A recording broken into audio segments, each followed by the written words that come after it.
The story of Hiram Young is a special one, a story that really doesn't get talked about on a regular basis as much as Harriet Tubman or George Washington Carver. Hiram Young's story is one of the most remarkable and forgotten legacies of the 19th century. He was born around 1812 in Tennessee as a slave and later got the name Young after the men who owned him. What is extraordinary about his life is how he applied his skill, determination, and perseverance to rise from enslavement to become one of the wealthiest men in Independence, Missouri. From childhood, Hiram learned woodworking, especially making ox yokes, which would later become a central part of his business. In 1845, his owner moved him to Greene County. There, in 1847, he purchased his wife Freedom, reported for about $800 by working it all, and the freedom of his own for $1,500 by selling yokes. Around 1850, he and his wife welcomed a daughter, Amanda Young, and Hiram and his family moved to Independence, Missouri. So on that one, as people were coming into the Independence area, as they were making their way west, California Trail, Oregon Trail, Santa Fe Trail, Independence was a huge jumping off point. Business was booming with trades and trails. Family and travelers needed repairs and necessities along the way. It was a place in the middle of all the trails like Santa Fe, Oregon, and California. He thought it would be a perfect place to make a business where there was busy traffic, but he didn't know how to read or write. He purchased property in Independence and used the trees as his factory.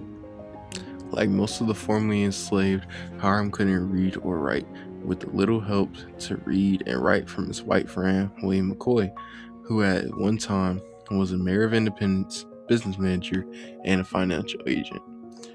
Hiram very quickly made his own name for himself on North Liberty Street at his business he called Hiram Young and Company. By 1860, Hiram factory produced hundreds of wagons each year and thousands of yokes, employing 50 to 60 men. His wagons could carry up to 6,000 pounds, drawn by 6 teams of oxen, and his products were trusted on major migration trails such as Santa Fe, Oregon, and California. As his business grew, he built his large brick house across from his factory and purchased a 480-acre farm to continue his growth in business.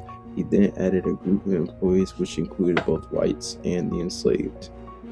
Even as a successful businessman, Hiram never forgot his roots.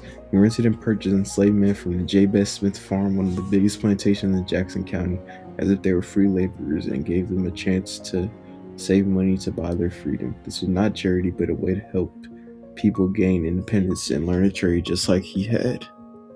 So after he started his business, he was actually the only African American man in the area in Independence that was actually running his own company, running his own business that had individuals working for him. When the Civil War broke out, Independence became unsafe. In 1862, Hiram temporarily moved his family and business to Leavenworth, Kansas, to continue his government contracts before returning after the war in 1879. His property had been damaged and looted during the conflict, and he sued the U.S. government for war-related damages, asking for more than $22,000, although he never received the full amount. After the war, Hiram adapted his business as railroads and reduced the need for wagons. He converted part of his shop into a lumber and planing mill. Beyond business, he invested in his community. Hiram helped build St. Paul African Methodist Episcopal Church in Independence and contributed to the Frederick Douglass School, which later became known as the Hiram Young School. His daughter Amanda graduated from Oberlin College and returned to teach at the school. Hiram died in 1882, leaving behind a legacy that was almost forgotten.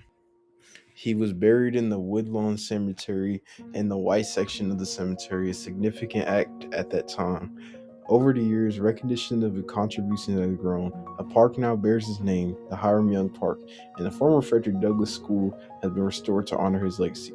Hiram's life demonstrates the power of resilience, hard work, and giving back. Born into slavery, he rose to become a successful businessman and community leader, leaving an inspiring example for generations to come.